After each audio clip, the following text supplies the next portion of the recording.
Hello bachcho, let's read the question. Formation of cartilage bones involve option A deposition of bony matter by osteoblasts and reabsorption by chondroclasts. Option B deposition of bony matter by osteoclasts. C deposition of bony matter by osteoclast only. D deposition of bony matter by osteoblasts only. Osteoblast only. So ये question solve करने के लिए आइए चलते हैं, हम की concept को डिस्कस करते हैं. तो that is key concept. And what is the key concept over there? तो यहाँ पे ये क्वेश्चन बहुत ही कंसेप्चुअल क्वेश्चन है. ठीक है, इसको सॉल्व करने के लिए हमको एक चीज़ जानना बहुत ही ज़रूरत है. That is endochondral ossification. एंडोकॉन्ड्रल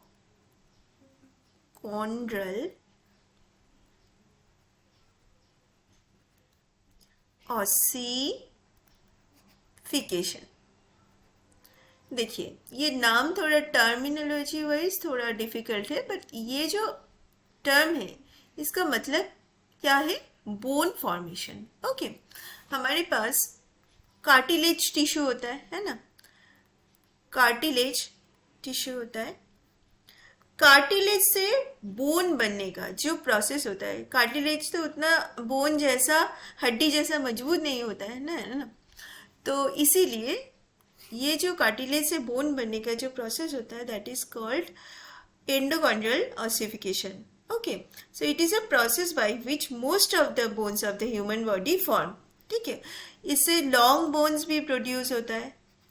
long bones like limbs, pelvis, vertebra, ये सब कुछ इसी प्रोसेस से ही डेवलप होता है. ठीक है, तो ये जो प्रोसेस है इसको हम डिस्कस करेंगे. That is endochondral ossification. Okay, एंडोकॉन्ड्रल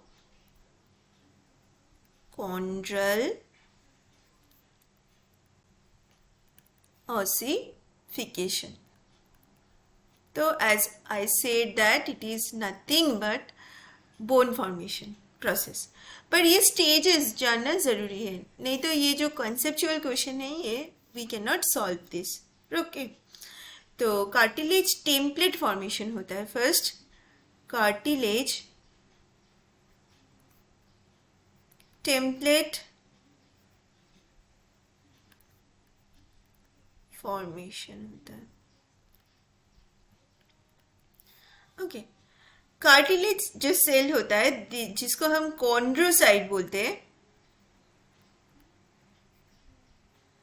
that is cartilage cell.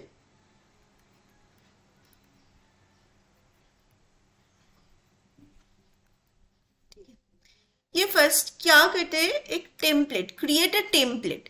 तो ये कॉन्ड्रोसाइट क्रिएट अ टेम्पलेट. कोई मिठाई बनाने के लिए क्या करना पड़ता है? एक ढांचा देना पड़ता है ना, टेम्पलेट. तो ये टेम्पलेट ही फर्स्ट स्टेप है. ठीक है, template of the bone shape, of the bone shape. तो बोन का शेप का एक टेम्पलेट वो फॉर्म करते हैं. ठीक है, that is the first stage. Now second stage क्या है? सेकेंड स्टेज है कार्टिलेज कैल्सिफिकेशन. देखिए, बोन के लिए बहुत ज़्यादा कैल्शियम की ज़रूरत होता है. जहाँ पे कैल्शियम डिपॉजिट होता है उसको हम बोलते हैं कैल्सिफिकेशन. तो cartilage calcification is the second stage. तो यहाँ पे क्या होता है? Cartilage template calcifies. Okay, calcium concentration बढ़ जाता है. तो अल्टीमेटली क्या होता है? एक हार्ड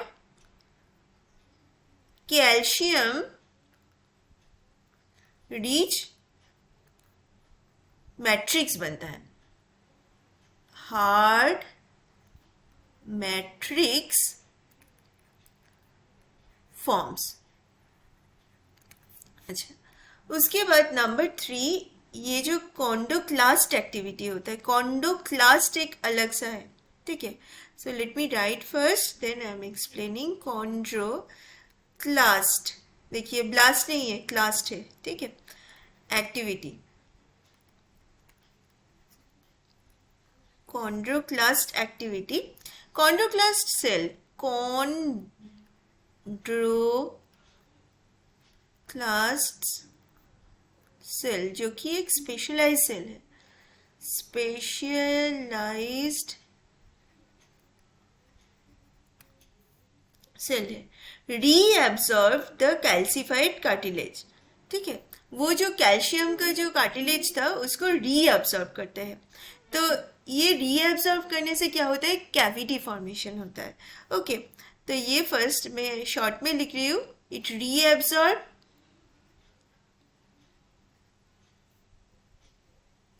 द कैल्सिफाइड कार्टिलेज।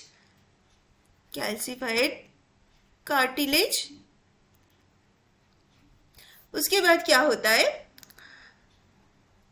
उसके as a result a cavity will be formed. Okay, cavity form होता है, ये कैविटी जरूरत है बोन फॉर्मेशन के लिए। और नंबर 4 स्टेज में हम देखेंगे ऑस्टियोब्लास्ट एक्टिविटी। देखिए पहले क्या था, ऑस्टियोक्लास्ट एक्टिविटी, इस बार क्या होगा, ऑस्टियोब्लास्ट एक्टिविटी।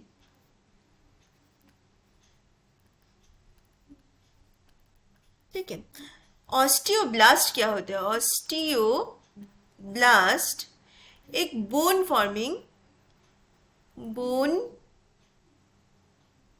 फॉर्मिंग सेल्स है, ठीक है। It deposit bone matrix into the cavity. तो ये क्या करते हैं, डिपोजिट्स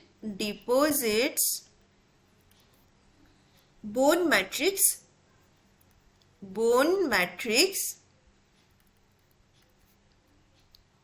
into the cavity, ठीक है। रिप्लेसिंग, तो इसके एज ए रिजल्ट क्या होता है, जो कार्टिलेज था वो रिप्लेस हो जाता है, ओके। किस में बदल जाता है, बोन टिश्यू में, ठीक है।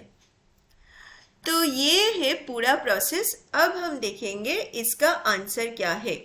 ओके, तो यहाँ पे ऑप्शन में दिए गए हैं, first option deposition of bony matter by osteoblast and reabsorption by chondroclast.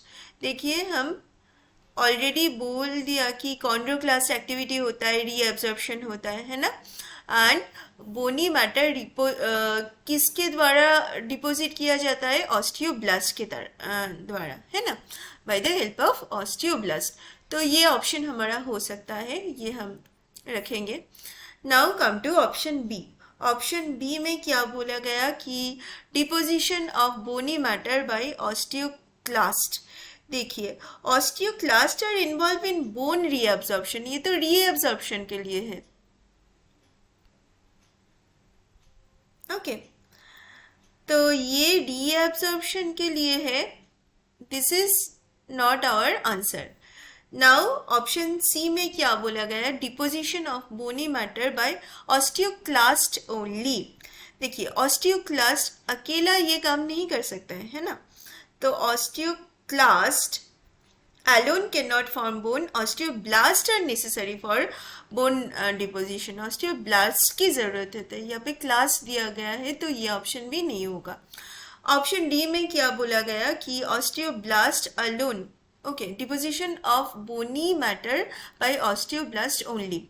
तो osteoblast alone can not form cartilage bones, osteoclast also necessary and osteoblast also necessary, okay. तो ये वाला ओनली जो है ये वाला गलत है।